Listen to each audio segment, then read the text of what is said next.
Well, Ukrainians have woken up from a very, very difficult night. Of course, we know that the capital has been under a sustained and relentless attack throughout the night. We're hearing stories of people who spent the night in subway stations, people who didn't sleep a wink because there was fighting just outside their window. Here in Lviv, we were woken up for a second day in a row to the sound of air sirens, and this city is still feeling the huge influx of people who have abandoned their homes in the north, east and south of this country. We're hearing stories here throughout the night that trains were pulling in, loaded up with dozens and dozens of school children who came here without their parents. Their parents sent them here hoping that they would be safer.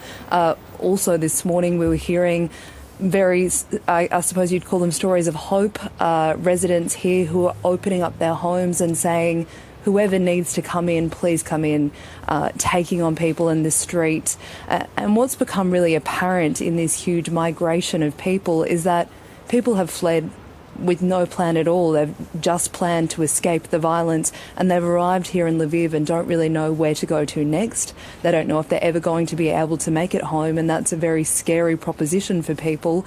They're deciding whether it's best to move on over the border, whether they stay here and see how things go. But when you wake up to something like an air siren, when you've got the regional authority here urging people to take shelter, it does make you feel like there's nowhere in Ukraine that's safe, and that's perhaps why we are seeing so many people choose to leave this country. The line to the Polish border not far from here is still kilometres and kilometres long. We're hearing reports that it's taking people, days to get over because the line is so long if they're trying to pass by car. So the mood here, it's quite dark, and it looks like there's going to be another difficult day ahead. You're speaking to us about people fleeing the fighting and trying to move away.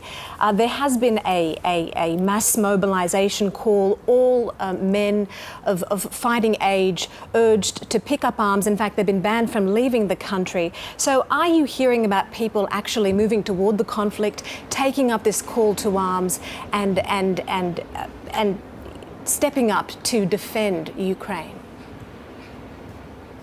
There's certainly many stories of that. When you walk around these streets, it seems like people are firmly in one of two camps, that they plan to stay, defend their country, and that they will give everything they have to defending their country, or those who choose to go. Perhaps one of the most difficult stories and scenarios that you hear about are the families that are being separated because of this law prohibiting men of fighting age from leaving the country.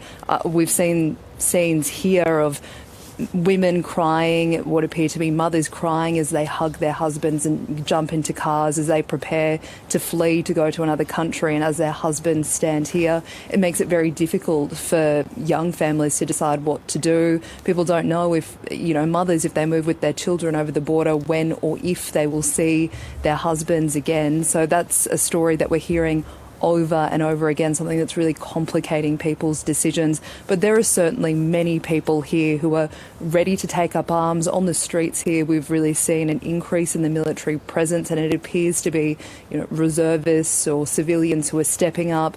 It's quite alarming, actually, the amount of firearms you're seeing on the streets now, because they're just so much more readily available. Under martial law, civilians are allowed to carry them. So you're seeing people in what sort of looks like military outfits, but at the same time, when you look closely, it's something like a green tracksuit or a camo print shirt that you could probably buy from any sort of clothing retailer.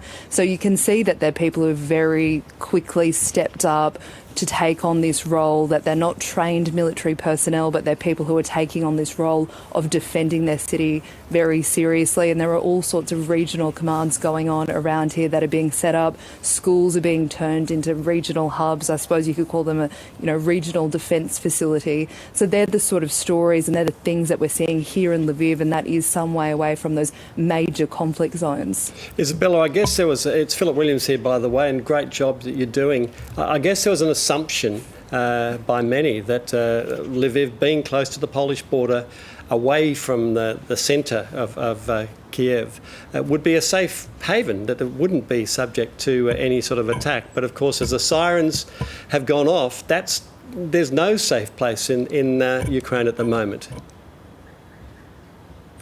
That's right, Phil. That's really the feeling that people here are getting. And what we're hearing here is that those sirens go off as a warning when regional authorities are alerted that there could be a possible air threat. So what happens is there is one siren that goes off, and that means that people should go to shelter. If a second one goes off, it means take shelter. And if a third one goes off, it means lock in and get ready. So thankfully here, the last couple of days, we've only had one. We haven't had that series that means it's, really escalating or the threat is imminent. So it does feel like there is a threat here, but it certainly feels like it's not as serious as it is in other parts of the country. But, no one wants to wake up to an air siren. It's very alarming. And, just here in this hotel, there's still quite distressing scenes when people are rushing downstairs in their pyjamas, holding babies who are crying, clearly in their pyjamas as well. A lot of people here have moved with their pets. I mean, obviously, when you're moving your life, some people, their pets are part of their family. So here, when people rush down to the basement, it was families, it was children, it was people, and there was cats, dogs, we saw a rabbit, these scenes, even when you are a long way away from the conflict zone, they are still very distressing, and it feels very surreal. It makes you realise that you really are living in a conflict zone, even if you are some way away from the front line. And you can't really detach yourself from that. I mean, you're a human being, you're watching this suffering in front of you, you're feeling that fear yourself. How are you coping?